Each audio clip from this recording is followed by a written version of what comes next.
Other person.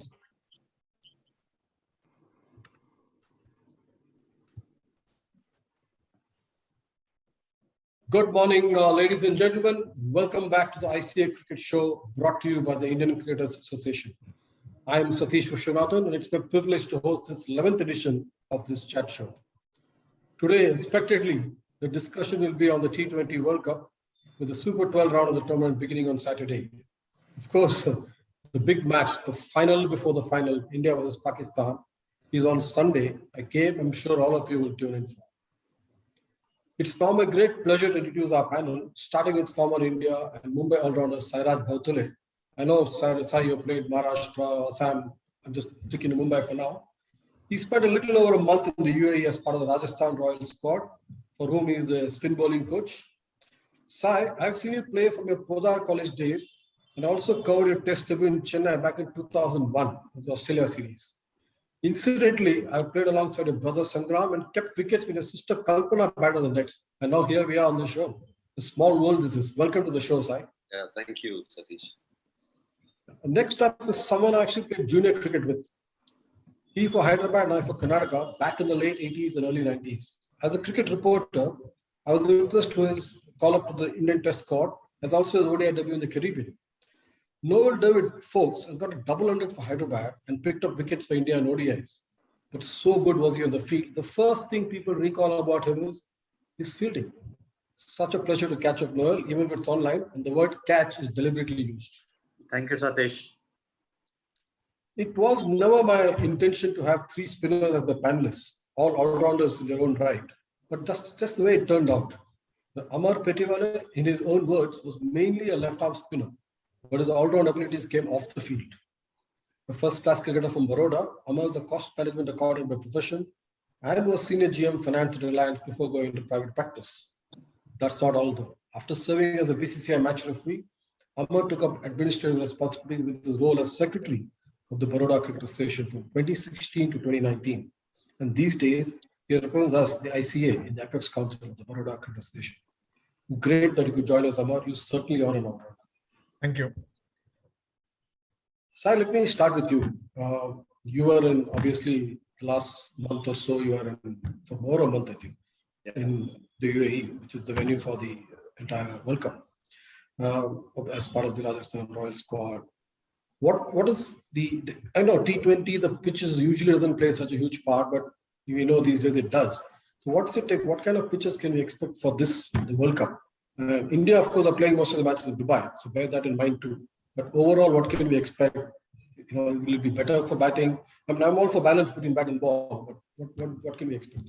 Firstly, I think thank you, Satish, for having me on this show. I think it's good to connect with you.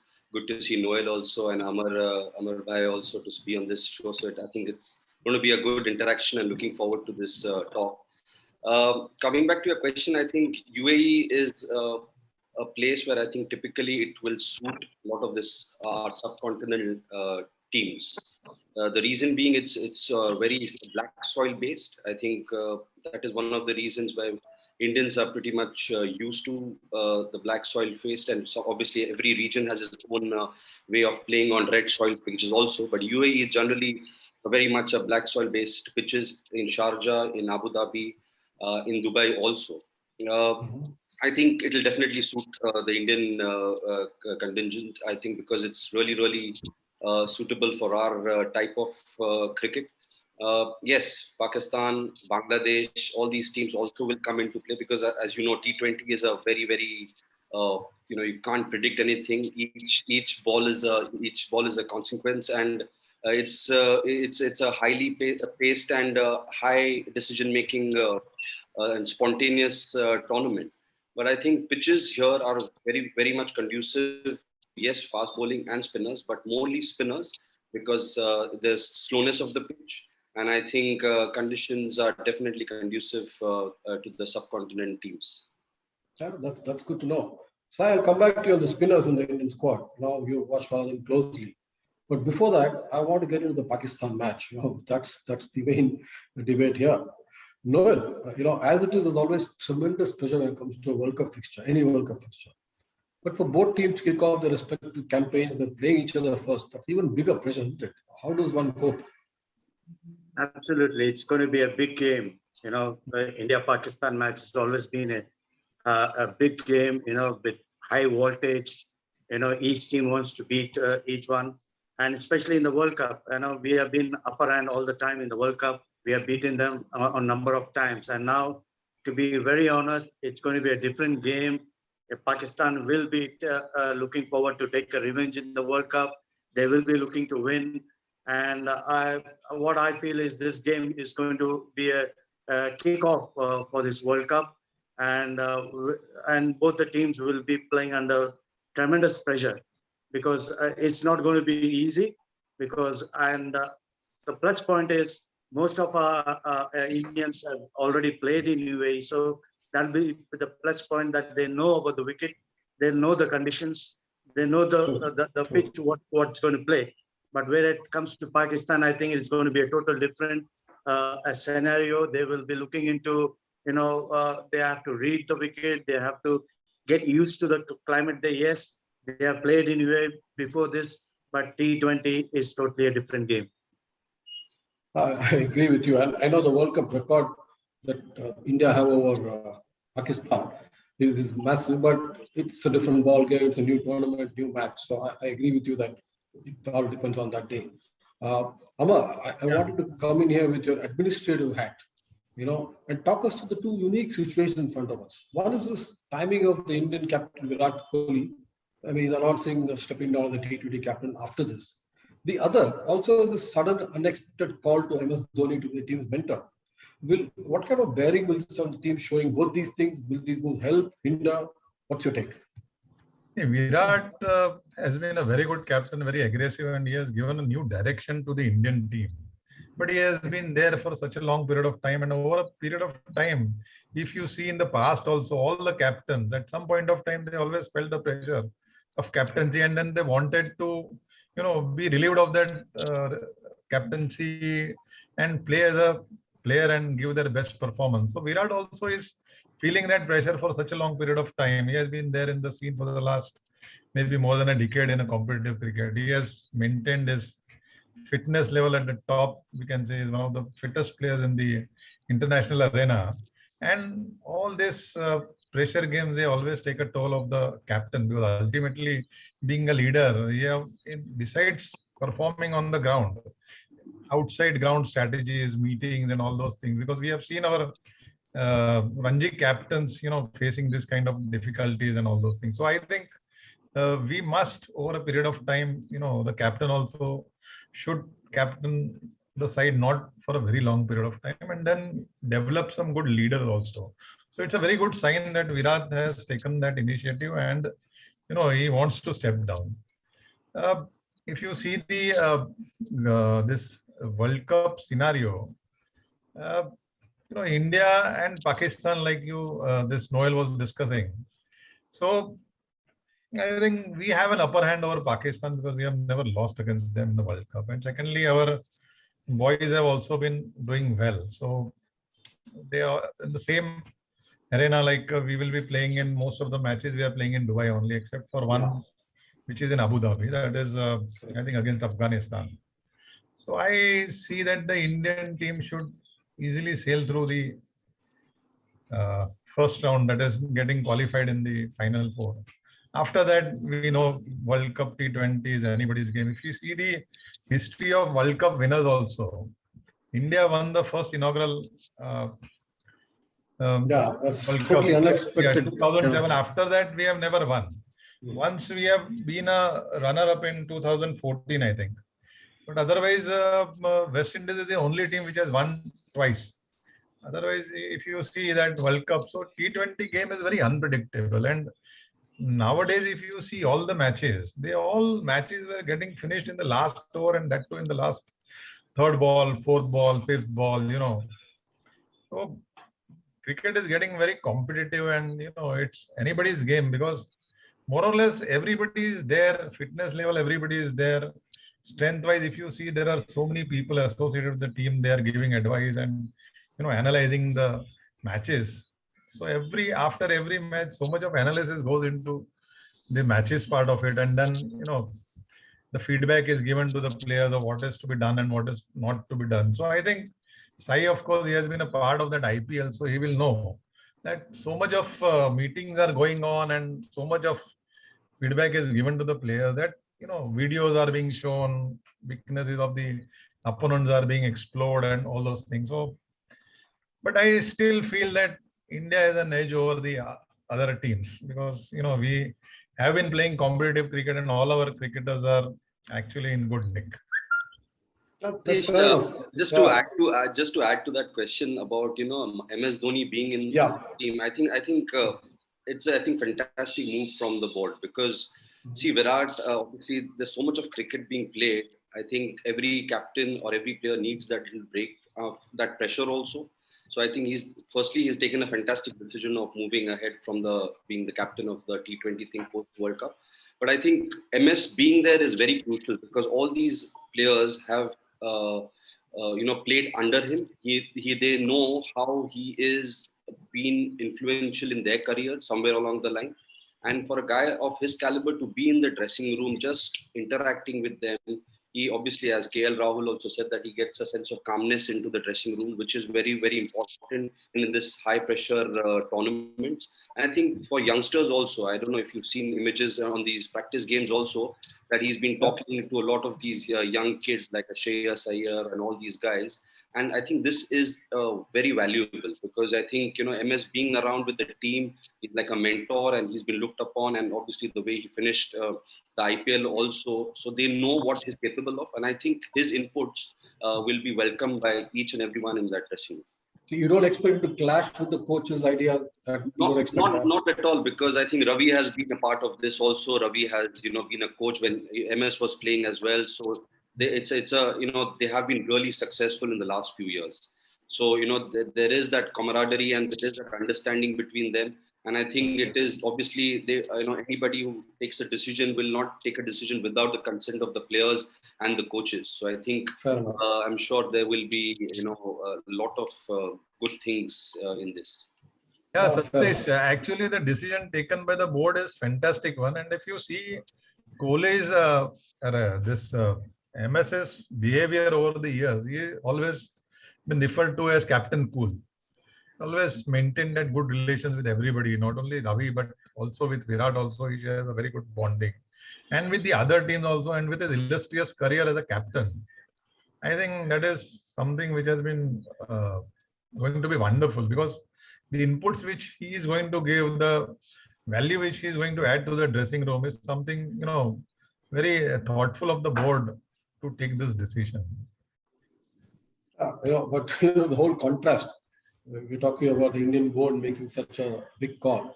But look at the other side of it. Pakistan, what all they have to deal with, the usual turmoil. They have a new board chairman, new head coach, new bowling coach, the list goes on. But apart from that, they always turn up with this exceptional pace attack. And I think people like Haris Rao, Shahid Afridi, Hassan Ali, they're going to obviously have an impact. But knowing that India have a great top order, Rohit, Rahul and Kohli. What do you think of the matchup and the rest of the Indian batting? Who do you think should bat at 4-5? We have Surya Kumar, Ishan, Pant. What's your thing on the Indian batting facing up to this pace attack?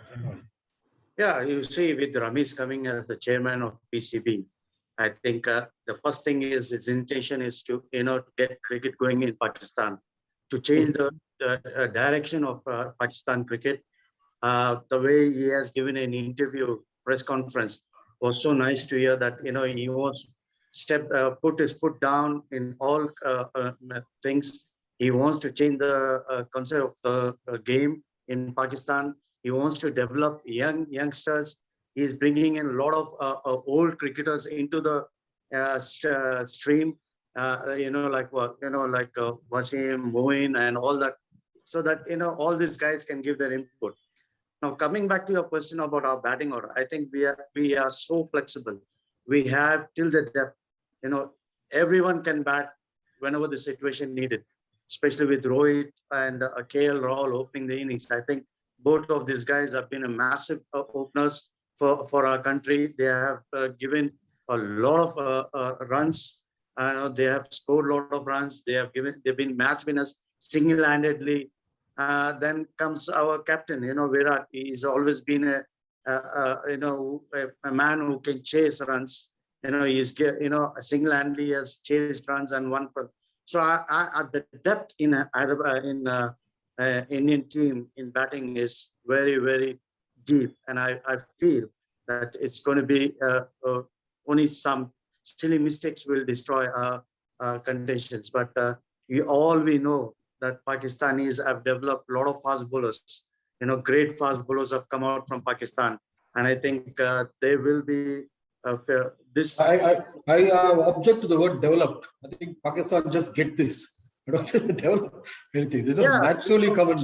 I think Sairaj will agree with me. When we toured with the India A, there were youngsters who could bowl at 140 at that time, playing for Pakistan A and Pakistan. Whenever we toured them, so they are very raw when they come into the sides, and they develop themselves under the leaderships of great fast bowlers. So I think it's going to be a great battle with fast bowlers and with our batting orders. So I have a two-pronged question for you on this. One is, as I was talking about, okay, we got the top three fixed in a way. Virat also said that. Should the next three be floaters, in the sense, depending on situation? In Dubai, you have this boundaries, the pitch, depending on where the pitch is. So you might need a left-hander coming in. If a Pant will obviously play. I don't know if Ishan will play. So Jadeja is of course there. Should that happen? And my second part is the Hardik Pandya factor. If he's not going to bowl, should he be batting, playing purely as a batsman? And if so, at what order? See, to answer your first question, first part of the question, I think for me, I have a different opinion. I know Virat has already mentioned number 3. But for me, I think in a Indian team like this, I think the best top 5 batters should go and play in the first 10 to 12 overs. I think, and for me, I think Virat should be opening with Rohit and KL at number 3. That is my opinion. Obviously, they have taken a call on that, thinking about a lot of factors. But I think the other part is the left-hand, right-hand combination. Yes, I think they should look into that, floating after number 4. Probably 4 should be Surya. And the way he's batting and the way he's approaching, I think he's the guy. Once the top order gets the momentum, he's the one who will continue with the momentum. And I think that is where Rishabh and Jadeja and Hardik and all these guys will revolve. But I think left-hand, right-hand combination will have a massive impact on, as you mentioned, on these grounds like these with the dimensions, because sometimes they give you pitches right at one corner where the bowlers try to manipulate and use the longer boundary and bowl different lines for left-hander and right-hander. So I think we will have to be flexible at certain stages. Secondly, I think Hardik, I think he is an asset to the team. So yes, probably he's not been bowling, but we still don't know whether he's going to bowl or no. But his batting is really a very impactful thing for the team going on at later on in the innings. He's the guy who finishes games, as well as he's somebody who is while setting a target also, he's of massive impact. See, I look at these players as guys who will come to the party at the right time, and I think World Cup is an occasion where it just raises your bar. I really don't look too much into these practice games. But I think he's a player who will have a massive impact, and he will really surprise us with his approach. And I think he's a very important member of the side. So, Amar, you are comfortable with Hardik playing purely as a batsman? I mean, even Virat Kohli bowled 2 overs yesterday, possibly giving us the indication that otherwise what happens if Hardik comes in at number 6 and Jadeja at 7? You'll have 4 pure bowlers. Of course, Ashwin in this T20, I think, is more of a bowler if Ashwin plays.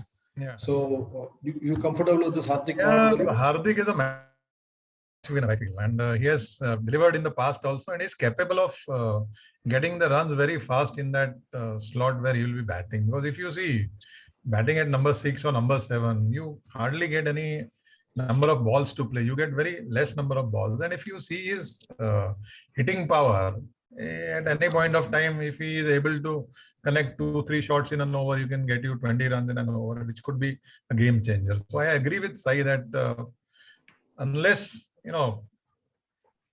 he is not able to deliver, he should always be tried, because you should always go with match winners. So Hardik has proved in the past that he is good, and we hope that probably he is saving himself for the World Cup to be bowling. I think he will be able to bowl. They have been working very hard also, and the entire Indian team management has been ensuring that they practice. He is bowling in the nets also, whatever it is. So I think he will be bowling. So, and if he is able to bowl, then obviously he walks in the side. Okay. Okay, we talked about the batsman and this thing. Both Sai and Amar, I want you to weigh in on this. I'll come back to Noel after that. On the spinners part, of course. Sai, let's start with you, Sai. Who would be you would play two spinners for sure. We're not sure we'll play the third or not, depending on the track, whatever. In Dubai, probably we'll go into two spinners. Who would your two spinners be? And if Ashwin is not one of them, I still wanted to talk about Ashwin's comeback into this white ball cricket. Well, see, the thing is, obviously, Ravindra is going to be the guy who's going to be there for sure. And he's obviously good with bat and ball. And the way he's bowling in this IPL also been outstanding. The other guy who comes will be, I think, Rahul Chahar. They will definitely look into it because, I don't know, you noticed in the previous game, they gave him an over in the power play also. So there must be some sort of strategy of doing that maybe. Or, he's a guy who's been bowling extremely well for Mumbai Indians in the mid overs. He's, having a good economy and picking up wickets also. So I think he will be the guy they will be looking into because, being a leg spinner, the ability to, spin the ball both ways always helps. So if it's a right-hander, if it's a left-hander, and the way he's bowling, he's very confident. And I think there's a reason why he's been in the team because of his, speeds also. He's been quicker in the air.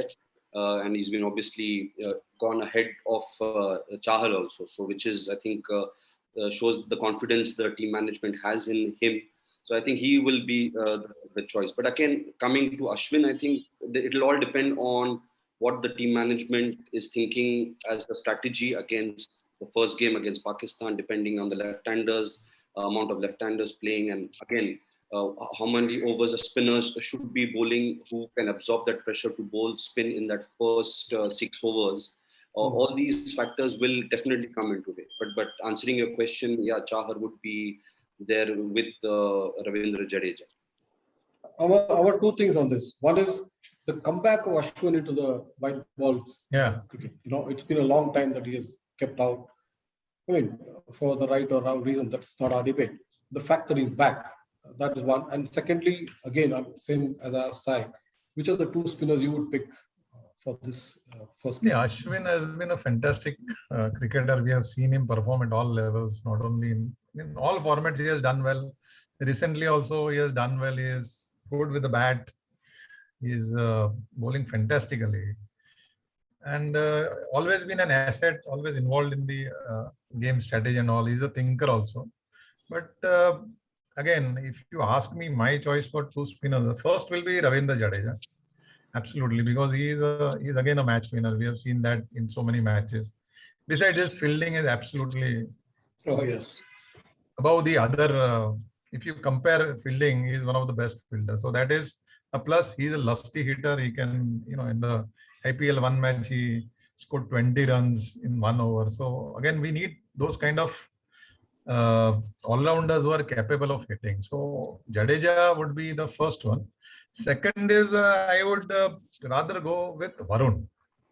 That mystery spinner can give that added advantage, because if you see in the IPL also, the Shivnarayan and Varun, their combination, except for the last match, if you see KKR, they did very well. Yeah, they were able to choke the entire opposition last semi-final and the other matches that they played against DC and all.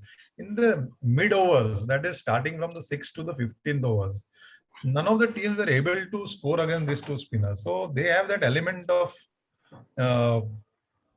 giving that surprise, which probably teams are wary of. So probably, Chahar, of course, as Sai said, I agree, he's a fantastic cricketer and he has done very well for Mumbai Indians. But between the two, I think I would prefer the other one. Okay, I mean that's what I don't want you guys to agree with each other for everything. Yeah. I know, but I think it's a, Vishy, I think it's a very interesting choice from Amarji. I think, yes, Varun has been bowling extremely well. I think if they want to continue his form into this, and he's obviously an unknown commodity, which makes it much more difficult for any opposition to really read him. And because then T20 is such a fast game, if he bowls his 4 overs for not more than 15, 20 runs, it's a big bonus, and picking up 1-2 wickets will make an impact on the game. Yeah, so I think it's a very good thought process also from Amarji. Yeah.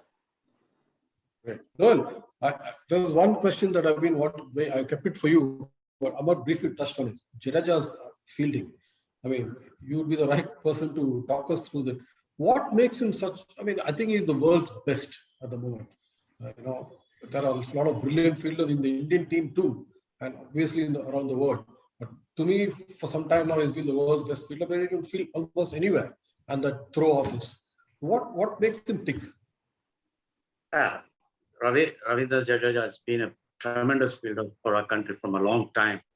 What makes him is because he's an athlete. His body structure is perfect as an athlete body he has. He's very quick on his feet. If you watch him, he's always on his toes. And he has a tremendous arm. I think it's God gifted to him to have a tremendous arm. He can throw flat throw from anywhere. And I feel that he is very agile.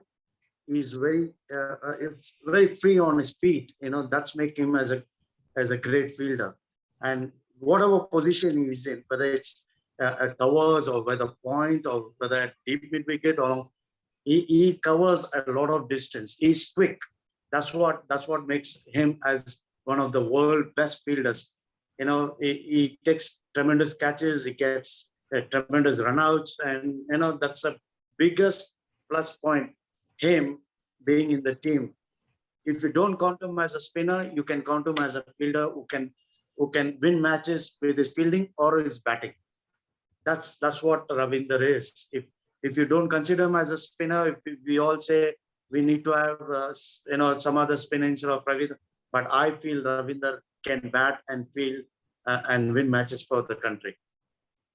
Just to add to this, please. All these qualities what Noel is saying, he was so precise and quick to it because all these qualities he had himself when he was playing. So it's good to know that. Yeah. The question was asked to the right person. No, we never ran to him. Of course, none of us are great runners, but not to know in any case. Because the whole thing is, these guys are so wanting to field, Sai. That's a difference. They want the ball to come. They are like desperate for the ball to come. So they will run all over the place just to get the ball into their hands. Anyway, right. See, okay. India versus Pakistan obviously isn't the only game in this World Cup, though the billions in either country will be looking at that initially. But the Indians, of course, we are all aware, they're coming to this tournament not only having played at the World Cup venues, because thanks to the IPL, but also on the back of series of T20 international wins. Since the last T20 World Cup in 2016, with a big gap, India have played 72 T20Is and have won 45, win percent of 66. But Sai, does this make them the favorites? What of England? What of West Indies? Two very powerful T20 sides. And of course, you can never rule out New Zealand and Australia.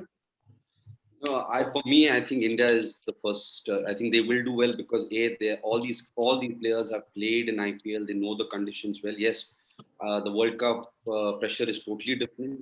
But my first team would be India for sure. The other two teams which I look into, yes, West Indies have done well, but generally they prefer tracks which are where the ball is coming on to them, and here the pitches are going to be a bit slow and low, so it might not suit their type of cricket. But the other team, I think second would be New Zealand, which is also very underrated, but yet it has been very effective in the last 2 years. The way they've been going, the way they have been playing. And there's a combination of their fast bowlers and spinners is also suited for this type of the conditions and this type of stadiums. So the one more team, I think Pakistan also cannot be underrated, to be very honest, because they have played almost 2 years of cricket in the UAE, because that is the time they had this was their home ground, if you recollect. So I think that also will have an impact on that. And obviously they are again suited, as I mentioned earlier, also subcontinent conditions are very much suitable for teams like India, Pakistan, Bangladesh and Sri Lanka. But for me, India is, I think they will, play good cricket one game at a time and go on to win this cup. I mean, I wouldn't obviously disagree. But my feeling is that England, the sheer depth that they have, both batting and bowling, all of them can bat, all of them can bowl, is what makes me, give them a big. I also would start with India, but then I would choose England as my second. But with England again, I think when you look at the hundreds being played there, the pitches was so conducive to batting. Yes, they're going to be conducive to batting here also, but there is that slowness which I feel will make a huge difference in the way the batters will approach. Because Sharjah, the way it has been relayed and the conditions are different, the pitch conditions are different. You see, the highest runs being scored is about 120, 130, and as the tournament went by, it was reaching about 140, 150. Again, conditions will be different compared to the IPL also, better rolling, the dew factor will also come into play, which wasn't there in the previous the second half of the IPL. So this will have an impact, but overall, the pitches will be suiting us. Okay, Amar, your take on this? But I just wanted to add one more thing, that England are without their two star cricketers, that is Jofra Archer and Ben Stokes. So that again slightly strength has depleted, because these are two cricketers who are, have proven themselves on the world scenario. Yeah. Who do you think, Amar, do you think India are favorites, and who are the other teams? Number one is favorite is India only, but again, as we know that in the World Cup, every year mostly there has been a new team which has always been winning. South Africa, Australia have never won the World Cup, so they are the teams who have done well in the past in the ODIs and all those things. But South Africa, of course, has got that tag of choker. So when it really comes to deliver, they are not able to deliver. But I think West Indies could be one contender, because they have always surprised. I agree with his size assessment that these are slow pitches, not conducive for batsmen. But if you see in the last World Cup, that last match, West Indies versus England, 24 runs were required, and then in the first 4 balls only all 4 sixes were hit and they won, which was miraculous. I mean, and it is unbelievable. I actually was there on the ground. I've seen that match. Everybody thought that now the game is over, and then suddenly their captain comes and whacks 4 sixes in a row, and the game is over. So they have this kind of cricketers who are capable of changing the game completely in 1 over. And T20 is the most unpredictable format. On a given day, anybody can win. So no doubt about that.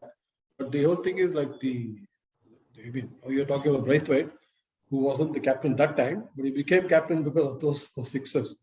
But the one part I differ with Sai is that I think the Caribbean itself is now slow, low pitches. Except maybe a Barbados still, which also has slowed down. So the CPL also not very, tall scores and whatnot. So I think they will be somewhat okay with these pitches. Noel, I'm going to put you also on the same thing. Who do you think are the favorites? Why? Which are the other teams that we got to watch out for? So I think, T20 is totally a different game, as we all watched that one bad over or quick wickets can change the scenario of the game. And what I say is UAE, as Sairaj has said, the wickets will definitely go on to a slower side, which will suit Indians, the Sri Lankans, and the Pakistanis. What I differ is that India will hold their upper hand, because most of us have already been playing the IPL there, not once but twice that they have been playing in UAE. We'll hold the upper hand. What I feel is the second thing, I think the Australians also will look forward to getting into the finals. They will play very hard cricket, I feel. And thirdly, it will be Pakistan and New Zealand, which I see will come into the last four of this the World Cup with India, Australia, New Zealand, and Pakistan. I feel this four will be there into the semi-finals. Not bad. So he has given us a semi-finalist. Noel, I'm going to call you back for the. Well played, Noel. Well played. I'm going to call you back for the next show. Then we'll see where it goes. I mean, we got to take these calculated guesses. I guess that's why we come on a panel. And except for England, I don't know. Somewhere, I guess I would opt for England over maybe a New Zealand. But we know what New Zealand can do, and they always surprise us. And as Amar said, West Indies is a very unpredictable chance. I mean, they themselves don't know what they're going to do. I think the West Indies is the new Pakistan. We never knew which Pakistan would turn up that day. But I think that's what it is with West Indies. They got some great matchups. Okay, guys, before I thank our audience and everybody, the one big question to each of you, and I'm going to really put you on the mat. Sunday, India versus Pakistan. Sai, you first. We started the questions with you first. I'll go to Amar last as a senior gentleman on this show. Between will be Noel. Sai, who's predict the result? India Pak. India for me, convincingly. You don't see Pakistan standing a chance? No, they are a good side. No, I'm not saying that it's going to be a cakewalk, but at the same time, the way the Indian batters are batting and the way they are, whatever I have seen in the IPL and the first 5-6 guys are playing, the bowling attack, the spinners, the way they are operating. I honestly feel they are in a much better sort of state of mind, as well as skill-wise, they are there to be performing and ready to take on any team. And I think I'm sure the Indian players also must be thinking like that. They're going to look at their strengths and not worry too much about whom they're going to play. Yes, they will assess the things, but I think we would be favorites for this game. Noel? I say 60-40, 60 to India and 40 to Pakistan. Why I say is this: Pakistan will be trying to break the jinx of the World Cup. They want to win this at least one the game against India and break the jinx. Whereas India will be looking forward to hold the record of beating Pakistan in the World Cups. So I say 60-40. It'll be a good game. It's going to be on the wire, and I think everyone will be on the toes. Yeah, that I'm sure. I mean, I'm sure all the Indian television sets will be taken up. Wherever you go, clubs, bars, houses, it'll be massive. Amar, your take? I hope you're going to say Sri Lanka will win. No. Sorry? I hope you say Sri Lanka will win. I want something different. Sri Lanka, if you see, is there in the. It has been relegated also. Sri Lanka is not doing well also. So it is not there in the main draw also. So probably Sri Lanka doesn't stand that chance. But you can never say underdogs can win, as they won. They were underdogs. India has won the World Cup when nobody said that they were capable of going to the. Even in '96, Sri Lanka had won, being the underdogs. Yeah. See, that is the beauty of cricket, that surprising element. But if you go with the assessment of the mental frame of cricketers and everybody, I think India stands a chance definitely to win on Sunday. My money would be on India. Absolutely. I guess if at all we're to put money on, this would be the team to put. I agree with that. But a real betting man will always back the underdog, because that's when he makes more money.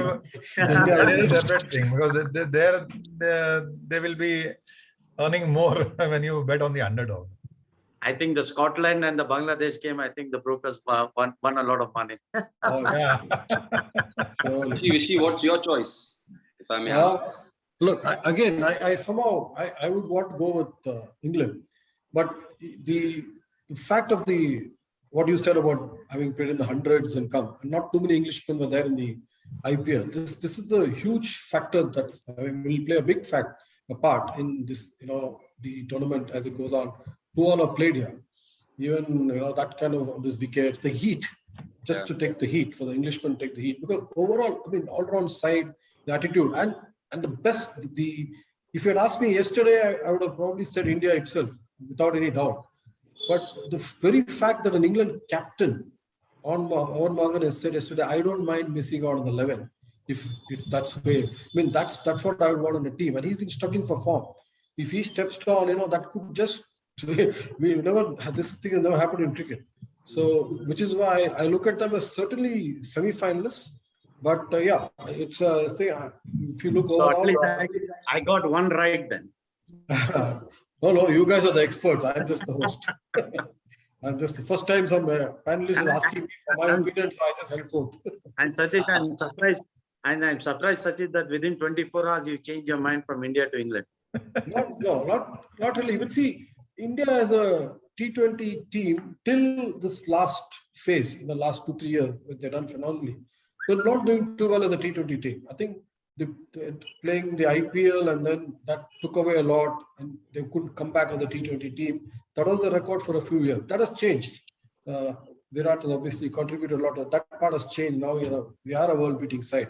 So the record speaks for itself. So they should start as favorite. I mean, I don't dispute that too. I just like this fact that Morgan made the statement, and it makes for good reading. I don't expect captains to normally say we will step down. Having said that, gentlemen, it's been absolute last 40 minutes or so, an absolute pleasure. I hope our audience, thank them for joining us, who was watching us. Thank you, three of you, for sparing your valuable time. I hope to have you back on our shows. We do this every other Thursday. So we want to involve as many of our members and our stars as much as possible. So thank you very much. I would a special mention of my colleague Ankita. She handles the technical part, I wouldn't know how to get on a Zoom call otherwise. So thank you, Ankita. Thank you once again, gentlemen. Absolute pleasure. Thank you very much. Please, thank you. Thank you. Thanks everyone. Lovely meeting you. Bye. Okay. Nice to see you, Sai. Thanks, Noel. Same here. Take care. Bye. Take care. Cheers, man. Thank you. Bye. Thank you, Amar bhai. Yeah, Thank thank you, Noel. It was nice meeting you. Yeah. Yes. Bye. Bye-bye. Thank you, Thank you. Satish ji, and thank you, Sai also. Thank you. And of